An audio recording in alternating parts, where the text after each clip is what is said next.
Hey guys, Pix here from 1036. Welcome back to my channel. Today I wanted to talk about how to improve your defense. This is kind of a topic that people have been questioning me as to what they should be doing in order to improve their defense. There are a lot of keeps out there that keep building troops hoping that their defense is getting better, and to be fair, it is really not in your troops. So if you keep building troops only because you want to improve your defense, you have to kind of stop and rethink. Also, it is a matter of what troops you're building, okay? If you're building troops, you may even have to dismiss some troops in order to get a better defense. So it's not just about building. Your defense of your keep is actually rooted in your buffs and your debuffs, 100%, okay? You need to buff and debuff troops. So buff your troops, debuff the enemy troops in order to be more survivable, in order to be a little stronger, and so on. You can be a small keep of 1 billion, 2 billion, and you can withstand a rally from a high level keep, be it a K42, definitely higher keeps where you think you would most likely not survive. So it is not just in building troops. It is also not just in building a T1 mounted wall.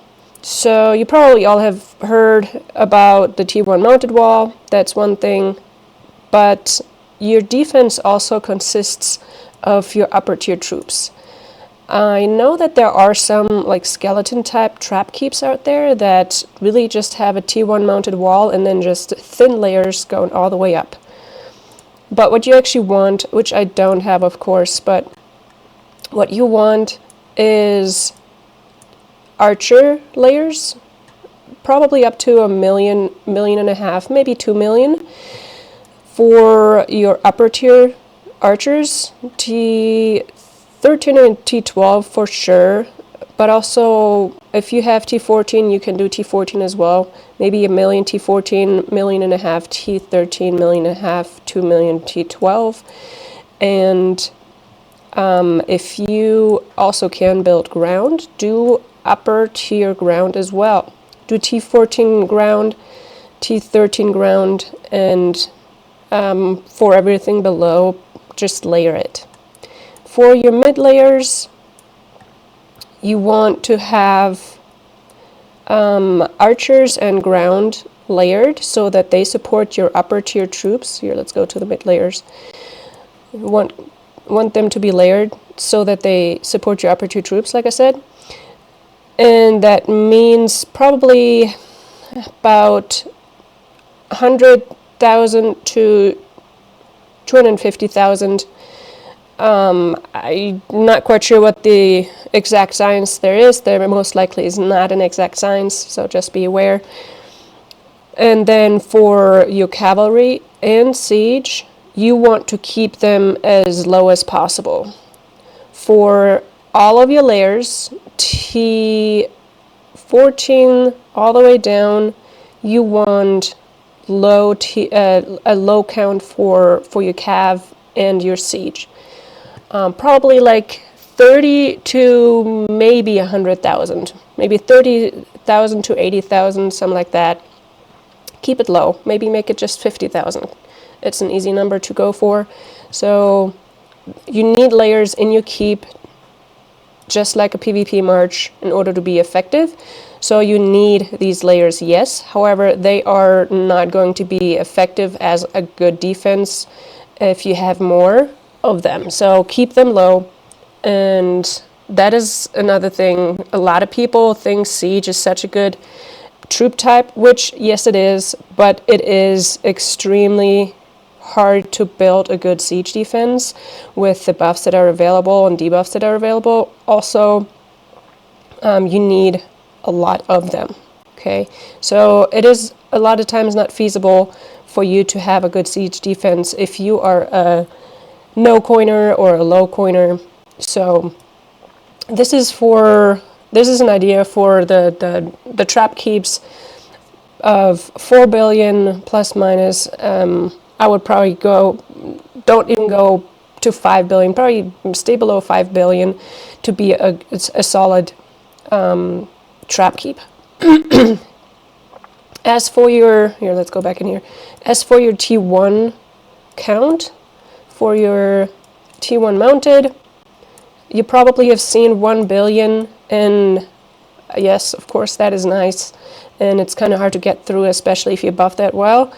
I only have 575, and I have started some layers for the T2s and T3s, but also I do have ground. I have T1 ground. Where is it? Right here. 242 million at this point, and my idea is not to build an even T1 ground and mounted thick layer. It is really more so that I'm building T1 ground because I have a surplus of food and put that in my T1 ground. But I don't just build T1 ground. I do support them. I do give them a little bit of buff so that they are survivable, that they actually do something and not are just empty points. And for that reason, I don't have a whole lot of archers and sieges because I just can't buff all of my T1 troops. It just takes away buffs that I could put into one troop type. So a big focus, of course, is T1 mounted, and I would recommend that for you as well. Just focus on one troop type and build that up. Support that with your wall generals, refines, and that is it. If you end up building some T1 ground, just like a lot of other players, because of the convenience of it only costing food, then make sure you add a couple of extra ground buffs to your wall refines, because otherwise it's just empty points that you're giving away. And that is where really a good defense is coming into play, or a bad defense is coming into play. Like if you don't have the buffs to support your troops, it's just empty points you're giving to the enemy, and you have nothing to support. You can have an 8 billion big keep, and it can be rallied in 1 to 2 rallies, and every point exchange is not in your favor because you don't have the buffs to support. All right, so for the troops, as I said, the important ones are your lower tier mounted and upper tier archer and ground, and then just thin layers for mounted and siege. If you are a rally leader for monsters, when you're not fighting in Battlefield or SVS, make sure you ghost your upper tier mounted, the ones that you're using for your monster hunting, so that they're out of the keep. Okay?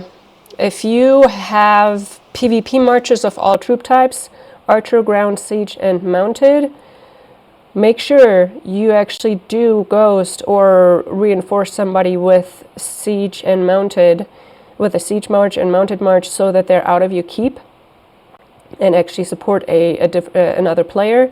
There are players most likely going to be in your alliance that you can send those to. Bigger players, they can take a good siege reinforcement because they most of the time need to be sieged first, or even a cav march because they have the siege to fight against the archers if the opponent wants to send an archer rally. Okay, so this is for the troops. Make sure you do not overbuild troops, okay? If you have too many of them, you may have to dismiss them. It might hurt a little bit, might hurt your soul a little bit to dismiss some troops, but if you want a better defense, you have to dismiss them. Also, honestly, if you dismiss troops and you go back into battle, you will probably notice a difference of, first of all, having a better defense, second of all, having to spend less in order to recover. In Battlefield, be it the healing speeds, or in SVS, be it Source of Life. It doesn't mean that, well, I have an 8 billion keep and yes, I feel like I'm strong in my defense, but if you're not, then these are all troops that you have to revive every single time, and that gets expensive. So you kind of have to weigh the cost benefit in this regard, that more troops doesn't mean better defense, it just makes it more expensive. So how do you make your defense better? Like I said, your defense is all about the buffs for your troops as well as debuffs against the enemy. Okay, so your debuffs, I do have a nice video on subsidy generals. Your debuffs are all in your subsidy generals, most of them, right? That's where you get most of your debuffs for battle. If you're looking at just one random general, all right, let's look at him. Actually, let's just go to one that has basic setup for gear. And I can't say that I have the perfect gear for my subsidy generals, the ones that only have, only of course in quotation, have the Parthian gear, but that's what you want for your subsidy generals. Okay. The Parthian gear, if you've watched my video on general gear, then you've seen my little table on the gear and what type of gear is coming from. So the Parthian gear is coming from Achaemenid gear, so you need to start with the Achaemenid gear. Let's not talk about the subsidy generals, to be fair. Actually, let's talk about the wall general and the wall general gear.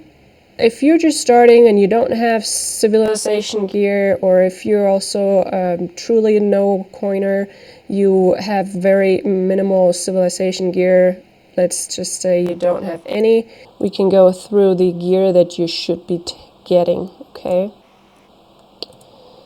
If you're going into the Parthian set, that is the gear that I would recommend. There are some pieces in the Imperial set as well, but you don't get the set attributes if you're mixing Imperial and Parthian, because they have different set attributes.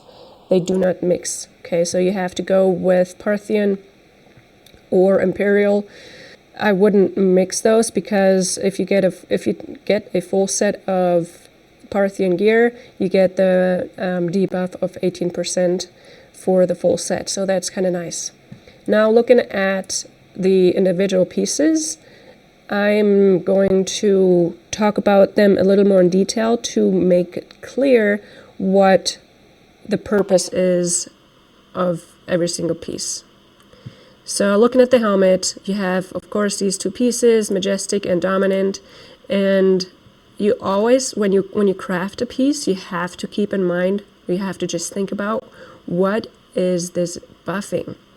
What troops are being buffed by this particular piece that I'm trying to build? What troops do I have in my keep? So as I was saying, you have lower tier mounted and upper tier archer and ground, hopefully, right? That's the plan. You shouldn't be focusing on any sieges. You should not be focusing on any mounted. Those two troop types should not be a focus for positive buffs at all. Okay, we're looking at the positive buffs. Positive buffs are supporting the troops that are in your keep.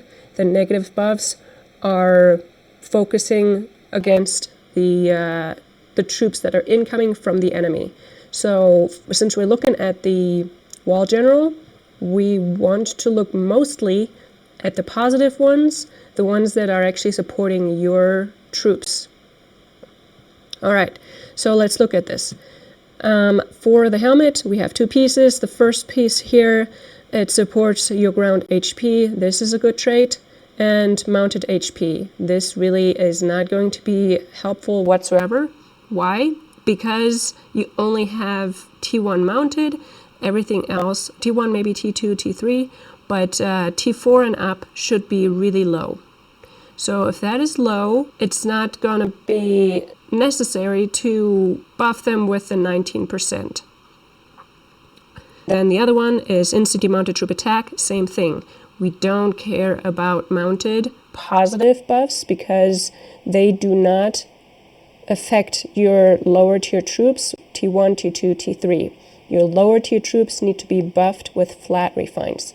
And that is something we can talk about here shortly, and maybe you already know about that, but that is when you refine the gear and you get the flat refines. Looking at the second piece, you get mounted troop attack, don't care about that, and then you get 2 debuffs. You get enemy ground troop defense, enemy ground troop HP. So we're not looking for the debuff, I get that, but you get in-city ranged troop attack, so that is actually kind of nice. You have 3 traits that are going to be working for your defense. This is for as a debuff, and then this is going to buff your archer troops, the upper tier archer troops. So this is going to be helpful. This one has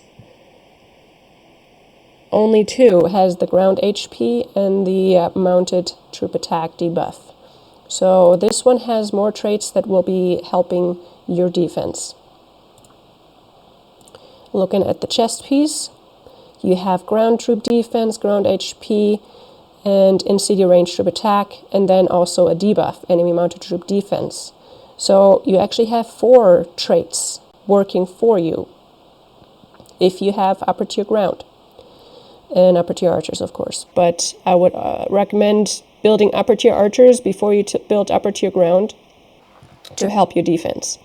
So you have archer support, you have ground support, and then you have a debuff against mounted defense. So this is a great piece, the Majestic Parthian armor. Looking at the next piece. Alright, so already the first 2 we don't care about: siege attack, siege defense, and then mounted troop defense, and siege machine attack debuff. So you have 2 debuffs and 2 buffs. For your wall general, you actually want more buffs than debuffs because you have most of your debuffs in your sub-city generals, as I said, as well as this one has siege attack and siege defense buffs. We don't care about that. We don't care about your siege attack and defense at all because we need to keep our sieges low. So this is not the piece that we want. We want the Majestic Parthian armor. This is a great piece. As for the legs, we have ground HP, siege attack, and then 2 debuffs. So here we have 3 traits working for us. We don't care about the siege attack, but we care about the ground HP and then the debuffs. Let's look at the other one, see if that compares, if that is better, or if that is worse. So you have ranged troop attack, that is great. Siege HP, we don't care.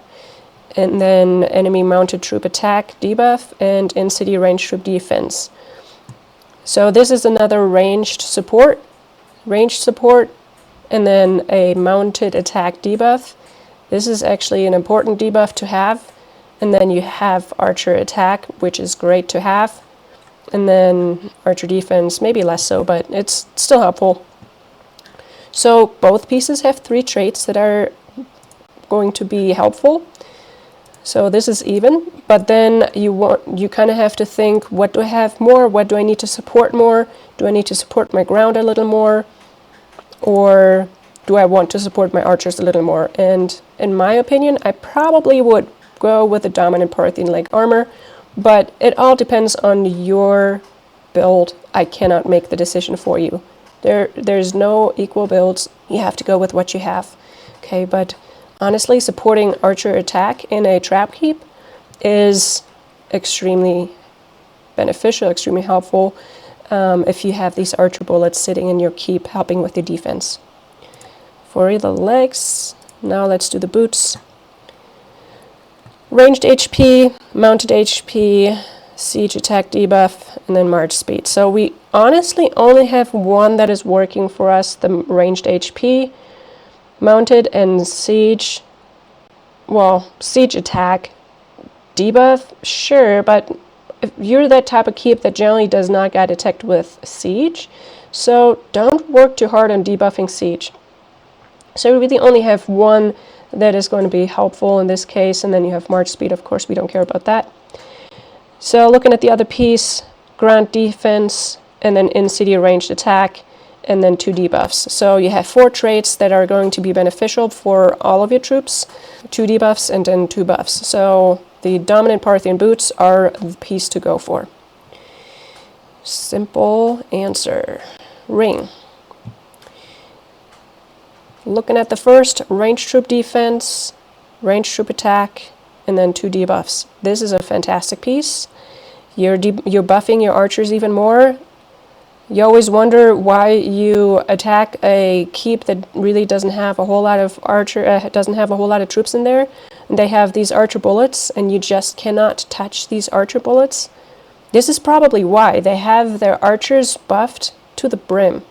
So archer attack, archer defense, and then also ground debuff.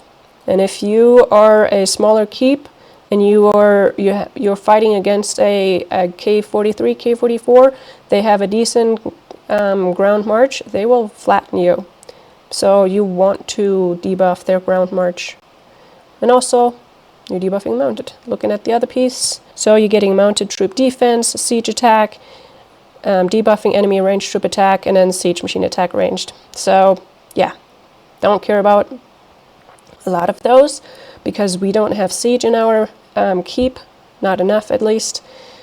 The only one that I would probably care about is this debuff right here, but we are also looking at buffing our own troops because this is our wall general gear. So this is the ring to go, Majestic Parthian Ring. Easy. Now for the weapon, you have 4 to choose from, and I would just compare what troops you have and what buffs are available, of course, again. Looking at all 4, the sword has ground attack, that's nice, and city ground defense, yes, that would be helpful, and then enemy mounted troop attack debuff. So 3 traits that we can work with, not a bad piece. Ranged troop attack, we can buff our ranged even more. And city ranged troop defense, that will help our archers more. And then enemy siege machine attack debuff. Yeah, we don't care about siege as much, but we would have it. So 2 to 3, 2.5 we care about. Now the next piece, don't care about the siege attack. We get 2 debuffs, that's nice, and then in-city ground troop defense. So we're getting some ground here. So three traits we could work with, but there are 2 debuffs. Remember, we look for debuffs more in our subsidy generals. Look for traits that are supporting your troops, okay? Mounted troop attack, enemy ground troop defense, and enemy ground HP, so 2 debuffs, and then march speed to monster. So the 2 pieces I probably would look into are the sword and the bow, because you have the upper tier archers, upper tier ground that would benefit from these percent buffs, and you get some really nice attack buffs. Now you can look into, do I have more archers? Do I need to support my archers even more, make my archers super strong? Or do I actually want to support my ground troop attack a little more because I've already supported my archer attack? You can even trial it. You can build both and swap them out and see what the results are. I mean, it's just 1 piece extra, so why not? If you can make it happen, give it a shot. So this is for your wall defense gear. Now, looking at the refines, I don't have the refines that I would recommend for the type of build that I've been kind of talking about. My build is a little thicker build. I have upper tier troops, so I am supporting my upper tier troops more than I would recommend for your build. So if you can get choreo, but always look at the benefits and the drawbacks of adding choreo versus taking Parthian gear away. So yeah, always recommend choreo, but the Parthian gear actually has some really good traits. And I've attacked or rallied keeps that have only Parthian gear, and they were super strong. So it is not just not just the choreo gear that you're looking for. Then looking at the refines for the weapon and the ring, which are attack buffs. What you want to do, what I would recommend, is actually supporting your upper tier troops, ground and archer. If you roll a mounted flat buff to support your T1 mounted, keep it, sure. But I have all percent to support my upper tier troops, and I have a large amount of siege, so I'm more of a siege build at my size already. So I have archers and sieges supported with percent. I want the upper tier troops to fight in the attack part, and then my lower tier troops to be more survivable in the sense of defense and HP. So for the weapon and the ring, I would recommend percents mostly. But yeah, like I said, if you roll a flat mounted, keep that as well. Let's see if I have one. No, so I don't have any flats. For me, it's all just percent. But then for HP and defense, I have it pretty mixed to support my lower tiers as well as my upper tiers. And here you can see a lot of flat mounted defense to make my mounted a little stronger in the defense, as well as I do have some ground to support the few grounds that I have built extra, so that they're not just empty points.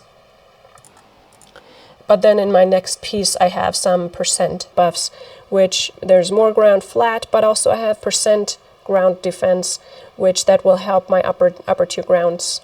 And then mounted, since I am a bigger keep, I do have upper tier mounted.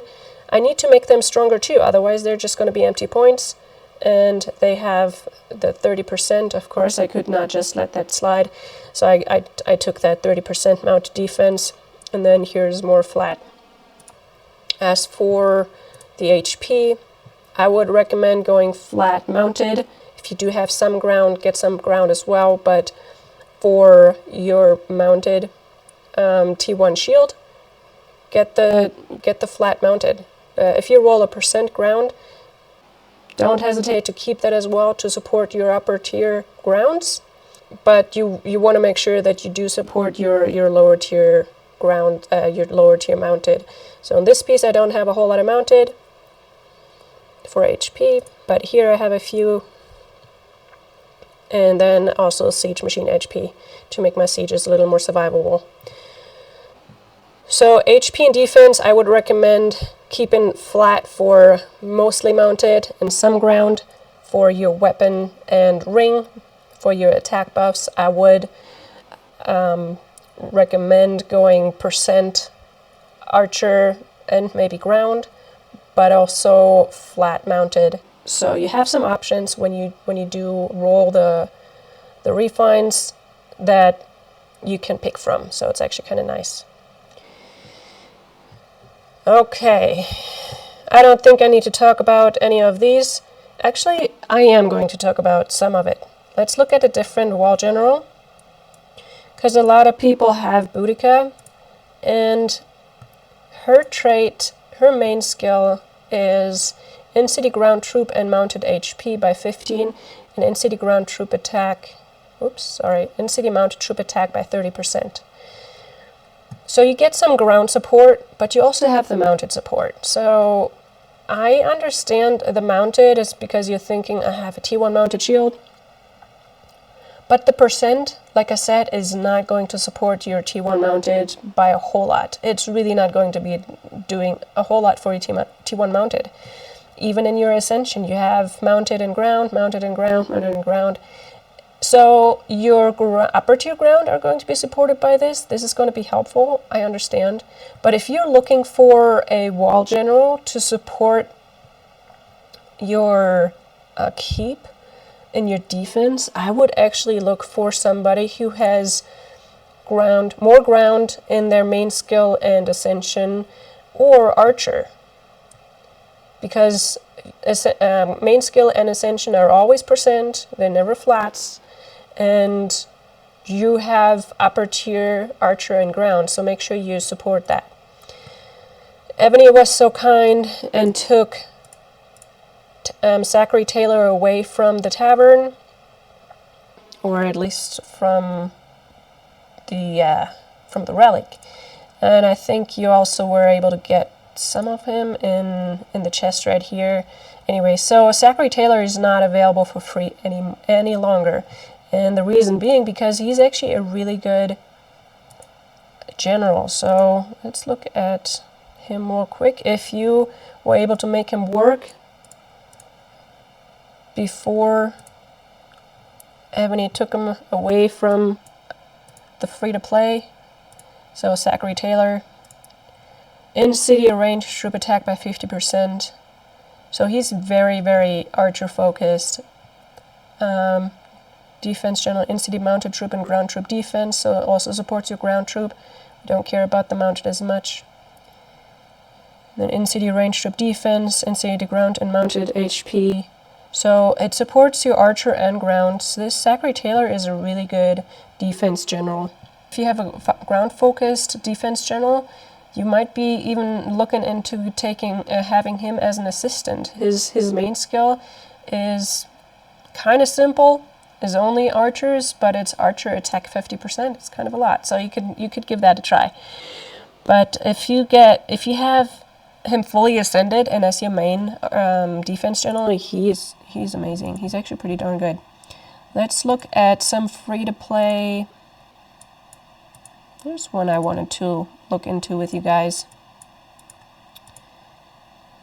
Tran Hung Dao. He is free in the tavern. Increases the ground troop HP by 20 and siege machine attack by 30. In-city range troop and siege machine defense. In-city ground troop defense, in-city range troop, and siege, in-city ground troop, in-city ranged, in-city siege, in-city siege, in-city ground, and defense and HP. So he might not be the strongest, but he does have ground and archer support. So he could be somebody to look into. I might even look into him over Boudica, since Boudica and Tran are both available in the tavern when you spin. That is definitely an option. Let's see. I don't think there were too many free generals. I know a lot of people like Richard the Lionheart, so I've heard good and bad about him, and I'm not quite sure yet, so I'm just putting him out here. You can look into it yourself, but he's available in the tavern. He's for free. Increase the hospital capacity by 30. So the main skill really is not attractive whatsoever. Increases your hospital capacity. Why would you want more in your hospital? More room in your hospital, that means you have to heal more. And then when the general is the main city defense general, in-city troops HP is 20%. So where he shines is actually in his ascension. If you look at it, in-city troop HP, this is for all troop types. For archers, siege, mounted and ground, you get 20%. Next, in-city troop defense, 15% for all 4 troop types. Next, in-city troop attack, 5%, and HP, 20%. All troop types. In-city troop attack, 10%, and defense, 20%. All troop types. In-city troop attack, 10%, defense, and HP, 15%. So he actually has really decent stats in his ascension because they support all of the troops.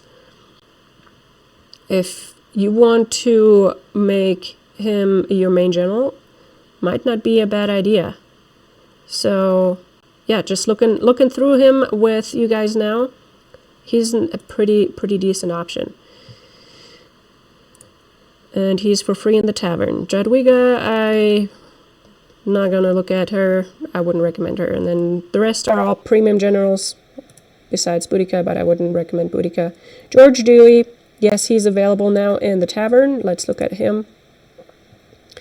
Increases in-city mounted troop HP, in-city ranged troop and siege machine attack. So he does have the in-city ranged. We don't care about the mounted and siege as much for that type of build that I was telling you about. And then in-city mounted troop defense and HP. Next, in-city siege machine and ranged troop attack, so you get NHP, so you get ranged attack and HP. In-city siege and ranged troop attack and HP. Don't care about the sieges, but the archers get a good support. In-city mounted troop HP 15, defense 25, and in-city ranged troop and siege machine attack another 20. So you don't get any ground support with this general, but you get a really good archer support. He's a viable option, especially because he is free in the tavern now. But Richard the Lionheart actually is creeping up in my ranks, to be fair. So look at what you already have in your inventory, what fragments you have, what you can make work for you, and yeah, have a look at the generals here. That is enough about the generals, otherwise this video is getting longer and longer. But what I also want to look at is where else you can get buffs. So your wall general is really important, and also make sure you complement your main wall general with the assistant to help support your troops, the ones that you have and you keep. And remember, even the assistant is giving you % buffs, meaning you need to look at your upper tier troops for that. Two other places where you can get a lot of defense buffs other than your academy and military academy. So I'm not going into the academies at all, because that is something you can look into yourself. And if you're looking at defense, look at the defense trees and make sure you max all those out. But that is, I don't think, anything that I need to really look into with you guys. So let's look at the other parts where you can get really good buffs. And that is your Senate. As an overview, the upper three flags right here, the upper three seats, commander, governor, and marshal, these are all defensive seats. Leading senator, ruling senator, and honorary senator are all in rally. So this is more offensive. When you're joining rallies, makes your march stronger. And I'm categorizing it that way because we are talking about defense. So let's start with governor. We have these 4 troop types: ground, mounted, archer, and siege. I do have a video on the Senate overall, but I want to focus on, with this video, a little bit differently on the Senate. As I said, the first 3 are for defense, and now let's look at the defense parts. When you look at every single troop type, you have in city, in city, in city. So if you can place a general with stars, with 8, 9, 10 stars, with 7, 8, or 9 stars, you get defensive buffs for your ground, mounted, archer, and siege. So you get defensive buffs just by placing a general that you're not using anymore into your Senate for whatever troop type you place them in. Looking at the next one, this is the commander. Same thing. You get in city, in city, in city. And that is true for all 4 troop types. Don't need to go through all this. Same for marshal. In city, in city, in city. Okay, this is, again, true for all troop types. Marshal is a little harder to get. I'm still looking into unlocking this part right here. I need the, what do I need? I'm not looking into that right now. Don't care. Because it's not part of the video. So yes, marshal, you could also get defensive buffs in city right here, right? This is one part of this, of your Senate, right? Of these right here. Going back to the first one, let's look at upgrading the position level. Upgrading the position level means when you look at these one right here, this is the position level. Let's go right here. You do get some in-city buffs as well. Not all of them, so kind of look through, but I started at the first one, the governor. Let's look through all of them together. You get in-city ranged attack, in-city mounted attack, in-city ranged defense, and this is not activated. And then defending siege HP, defending range defense, defending mounted troop attack, and that's it. So you, in every single piece, you get a defensive trait. One is for your city, one is more universal that also helps you when you're reinforcing. This one, for example, like the defending mounted troop attack, is as a universal one. So make sure you look into these as well. And this is at, let's say, level 13, as you can see. If I wanted to look into getting this one activated, currently I'm at 0. That means, can I upgrade it? No, but this is at 0. So if I want more defensive traits for my archers, I will have to upgrade this, and I currently don't have enough of these. What are the Mary Jades? Okay, so hopefully this helps with the overview. Let's go to position. This is all attacking, I think. So there's no defense in those, and that is the newest edition that Evony made. Actually, you do have some defense, defending range troop defense. But most of them are either in rally or attacking. There's another defensive. So you do have some defensive traits that you, if you are truly just a defensive keep, that you can look into focusing on. So the promotion part right here, if you look at the video that I made, this is with those new coins and everything, you can have a look at that video. There are defensive traits that you can truly focus on. The other thing, I think it's in the upgrading part. Actually, let's go back into, where is it? When I click on upgrading, that's the best way to look at it. It's where you need these golden twigs, but also you need to make sure you satisfy the requirements here before you can actually upgrade it, and it gets more expensive and really expensive the higher up you get. You get some defensive traits, I believe, as well. There's a lot of attacking ranged, attacking ground, attacking. Okay, so there's a lot of attacking right here. Let's go to the next one. In-city. There's in-city ground troop and mounted troop HP, in-city mounted defense, in-city troop defense, in-city ground troop. So the commander is one to focus on if you're truly looking into defense when you are upgrading your position. Next, upgrade in rally. So this is more in rally, this is more offensive.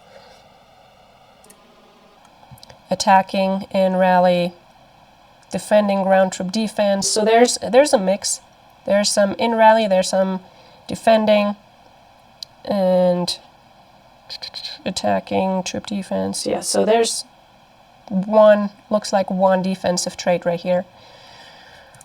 And that third, that's the fourth, the fifth, ruling senator,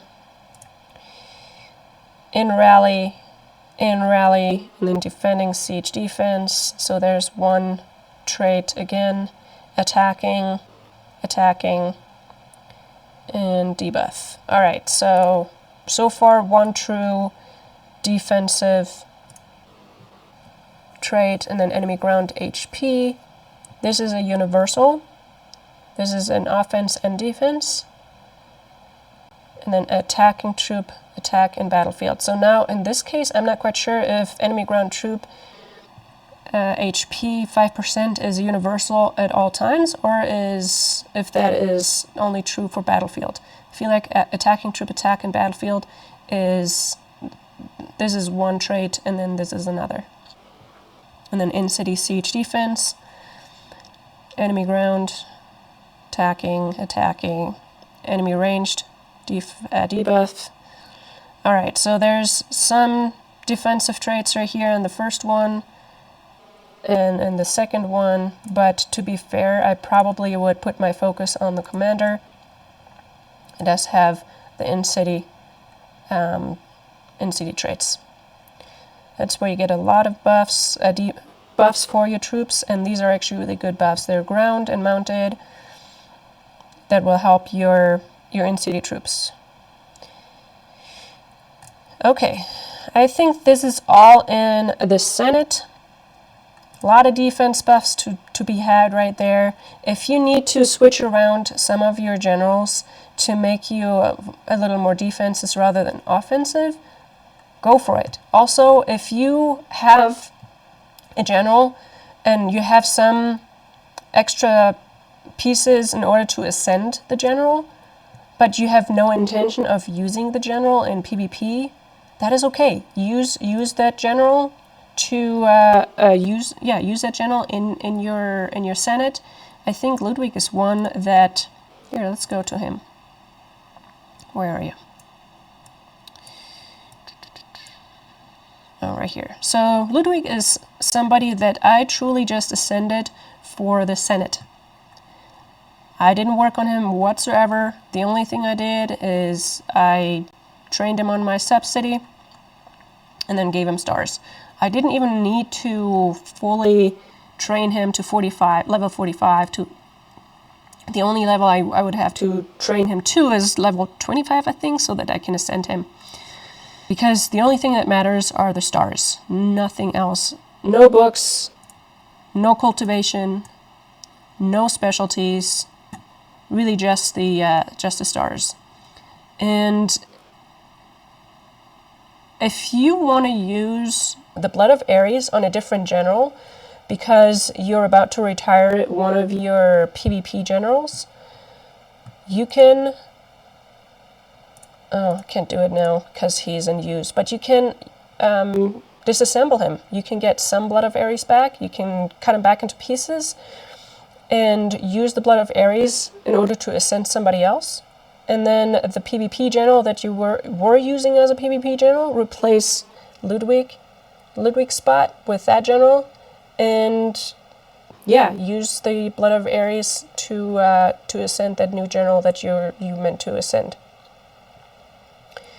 But if you have extra Blood of Ares, especially when the Trial of Knights event comes around, get a general that you have some extra fragments of, and ascend them as high as you can, and get some extra buffs. Alright, so I think that's enough for the Senate. The next piece I also have a video on is Spiritual Beasts, and actually the Seals. So we want to look at the Seals. Don't really need to look at the Spiritual Beasts. Look at my video on Spiritual Beasts, what you want to do with those, and so on. But I am focusing on defensive traits. So first of all, every single spiritual beast that is a premium spiritual beast has defensive traits. And all of them are in your cumulative traits from leveling up your individual seals. These are all defensive traits. In-city range troop attack, in-city range troop attack, okay.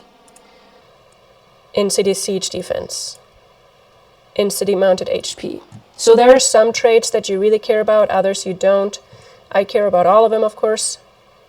But every single spiritual beast has in-city buffs. In-city mounted troop attack,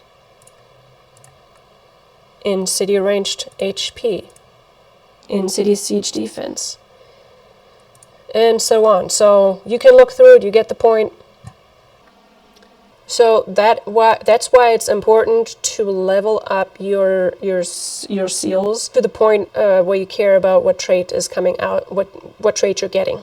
My next one would be in-city ground HP. I would care about this, so if I can make this happen, going up to the next one, what do I need? 56. Oh, I also need the pasture level 39. I think I'm only 38, so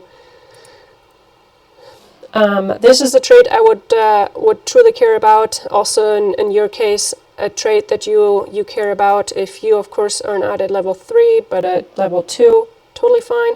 But that is a trait you care about, a ground HP buff, and so on. You don't care about the sieges and mounted as much, I get it. But these are, let's say, necessary evils you have to get past. Then the other thing that every single spiritual beast has is one in-city buff. Here, in-city siege HP. Not as attractive, as I said.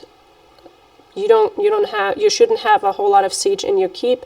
You shouldn't have to worry about this one right here. So you can focus on you can focus on attacking buffs. That is totally fine if you want to make the ones down here work for you. But if you look at it, every single spiritual beast has one seal that is for in-city buffs. Also didn't care about that as much in your case, I guess. And then in-city mounted troop defense, also not as important. So a lot of the just seals are not as important. In-city siege HP again. But they're in-city ground defense, so that is a good one. But to be fair, you want the buffs down here. These are the ones that you're looking for. And if you don't care about the in-city buffs that you're getting from the individual seals, go for the attacking buffs. Go for the construction speed and attacking ground HP. This is actually a good one. Make your PvP marches stronger. Help your PvP marches in the seals while you are actually helping your defense passively through the stars down here. The other thing where you can get buffs, of course, and that is slower moving or your art treasures. Make sure you don't have any dormant buffs here. Make sure you don't have any red dots, meaning that you can upgrade them. But if you look at them individually, you can see if they are good for you for your offense or defense. This, for example, all troops attack. This is universal in offense, defense, reinforcing, anything. And then you have also a enemy troop attack debuff. So what you are looking for is, do I need to open some chests? Do I have a red number right here? Or do I need these individual art treasure scrolls? These are the hard ones to get. These are the easy ones to get.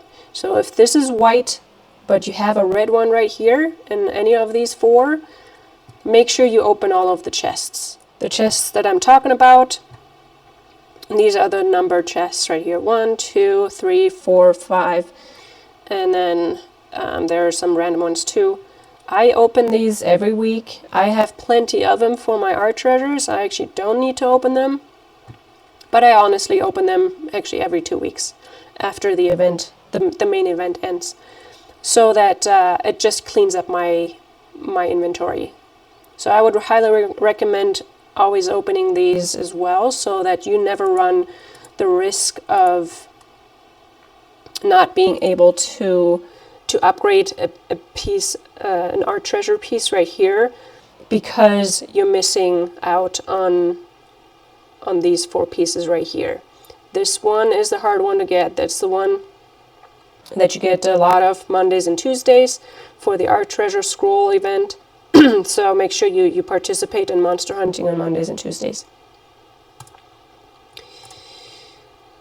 Okay, I think, another thing I would recommend, so the other thing I want to talk about real quick is if you are a free-to-play player, or low coiner, no coiner, whatever you want to call it, the other thing I would recommend is duty generals. You get some buffs in your duty generals. And there are all these free duty generals in the tavern that you can get, and you can start ascending them. And I would ascend them before you ascend a PvP general. If you are just a defensive player, go for your duty generals over any PvP general. looking at just the hospital, duty general increases your hospital capacity, of course, but also in-city ranged troop and siege defense and HP. And then healing speed, and if I go higher, in-city ranged troop and siege attack and defense, in-city ranged troop and siege machine attack, and HP. As you can see, there are some more defensive buffs to get. And a lot of times, even if you get a premium duty general, I would still probably stick with the free-to-play duty general if they're already well developed in Ascension, rather than getting a premium general only to 5 stars and hoping that that's better. Of course, there are generals, duty generals out there that you don't have a free-to-play duty general for, like Hecate. She is for the Holy Palace, and there is no free duty general available, so even if she's at 5 stars, she's still going to be better than any other general in the Holy Palace as a duty general. Because what are you getting? Increasing healing speed by 10% and in-city ranged troop and siege machine attack. You're even getting in-city buffs just in the main skill. If you can't ascend her because she's hard to get, then just the main skill is already working for you. But looking at others here, increases mounted troop attack, defense, and HP, so this is universal. And then in-city ground troop and mounted defense, in-city ground troop and mounted troop defense. You're getting a lot of ground and mounted, which we don't care about the mounted as much, but the ground. So your grounds are getting really good support in this case. So yeah, look through all of the free generals and spin the tavern, get more of them, and ascend them. Ascend them over a PvP general. Even if you want to be participate in rallies, if you don't have the troops to help in PvP rallies because you get zeroed in no time, then you don't have any troops at all. So build your defense first before you build offense. So this one, in-city ground troop and mounted defense, and in-city ranged troop and siege machine defense. So all of these free generals give you in-city buffs. You wanna improve your defense? Get these free generals, get more of them, ascend them, put them in your buildings, and enjoy the buffs. Okay? In-city troop HP, so this is for all troop types. In-city troop attack for all troop types. So yeah, they have actually really nice buffs. The other thing that you can do with well-developed duty generals is looking at specialties. I think this is more debuff focused. Ranged troop and siege machine attack. Where is it? Number 3? Yeah, when applied to rally spot officer. Oh no, that is March size. So look at the specialties too. I think some of them have debuff, but make sure you look at what the headline actually says. Some of them applied to hospital officer healing speed. You want to get the healing speed down, so that is actually a helpful one. And more healing speed, but that's the 4th specialty, that's expensive. So you can look through the specialties yourself, see if you do want to work on some of them. If not, hold off, that's totally fine. But ascending your duty generals is gonna help you so much for your defense. And I think this is about the gist of it for good defensive buffs. Make sure that you support the troops that you actually have built, and don't just build troops. Make sure you build them with purpose. So I hope this helped you guys build maybe a stronger keep. Like I said, do not hesitate dismissing some troops, even if it doesn't feel right, if it doesn't feel well doing so. Your defense will thank you, and honestly, like I said, it'll be cheaper recovering your troops. Be a good defense, don't be a big keep. If you're a free-to-play player, it's more important to be a a small keep, but with a strong defense. Alright, so from this past SVS, we had some pretty fantastic rallies, actually. And this kind of shows you as well what level of keep is a strong keep versus not so much. Here, this is a 3.4 billion keep. Didn't have any reinforcements, I get it, but we cleared 3 billion with very minimal loss on our end. Yes, we had a pretty decent fill of our rally, which is not always easy during SVS.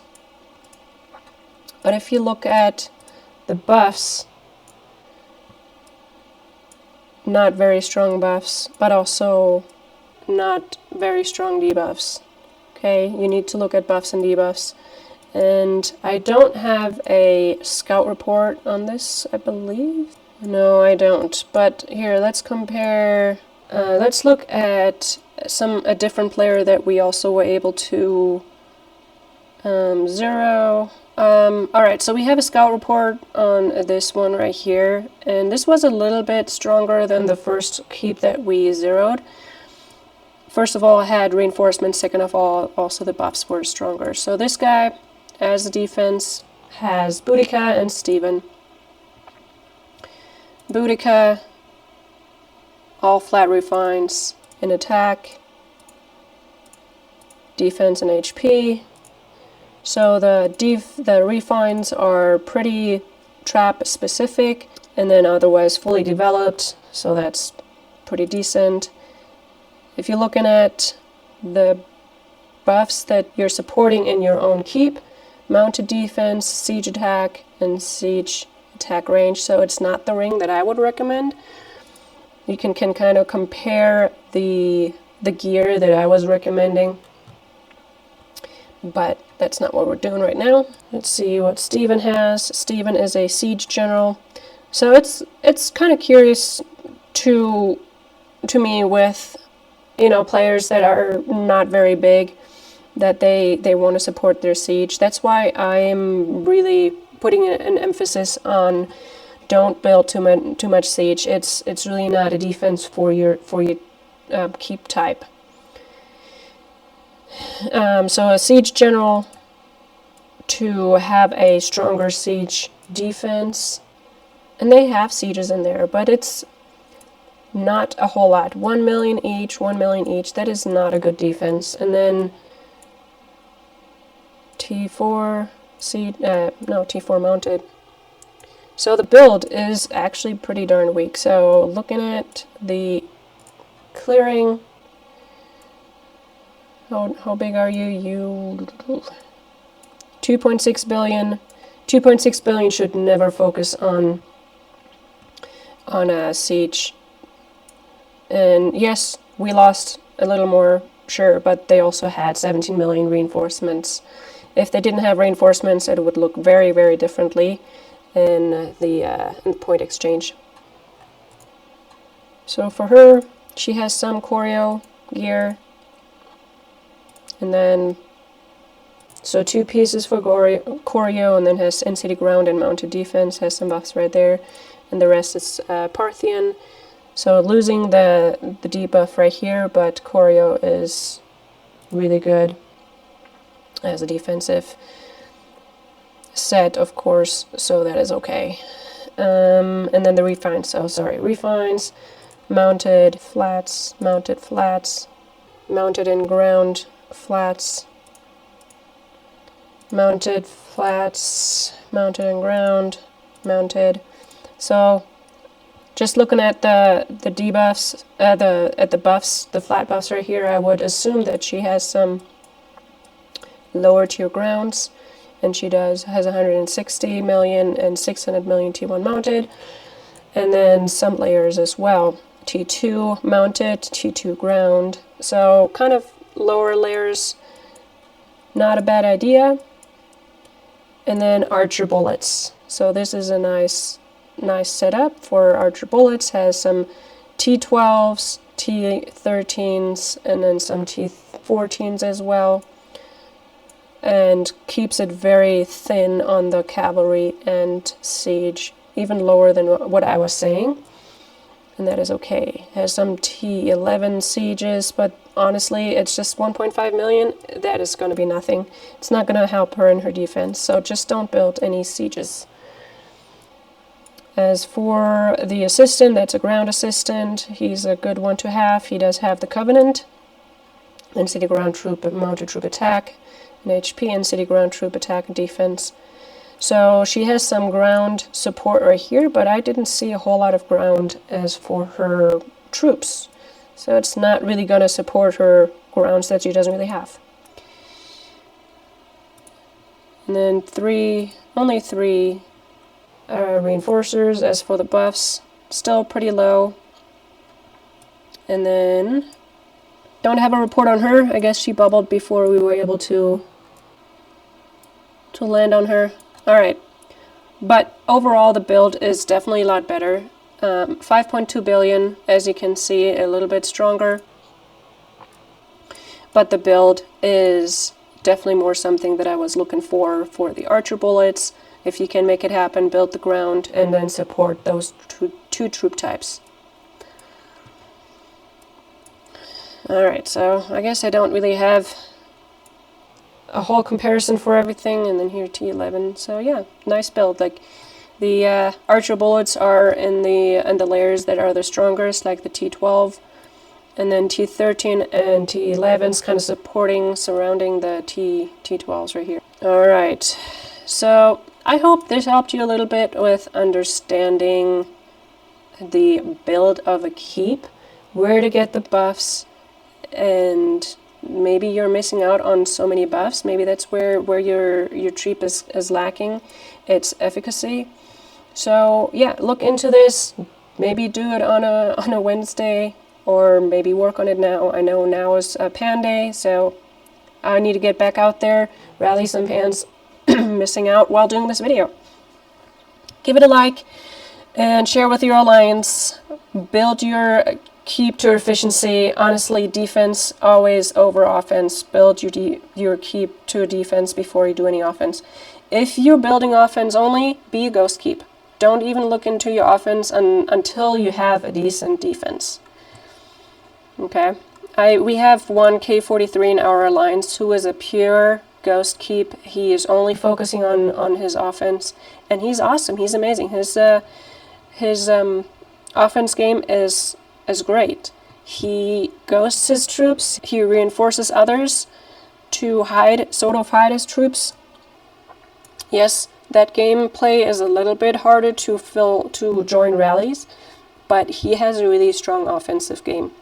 And yeah, if you want to go up and keep level rather than building troops, stay a ghost keep. Or if you want to go defense, build a defense before you go offense. Okay, and focus on your defense the right way. Look where you can get the buffs. I hope I pointed out the ones where you get most buffs. Look at the other videos that I have already created in the last year, I believe. So look through my archive on the subsidy generals, on the Senate, if there were more questions that you needed answered, or Spirit Beasts. I do have a video on Spirit Beasts as well. So hopefully this helped. Give it a like, subscribe, leave me some comments, give me more ideas for videos, and I'll see you guys in the next round.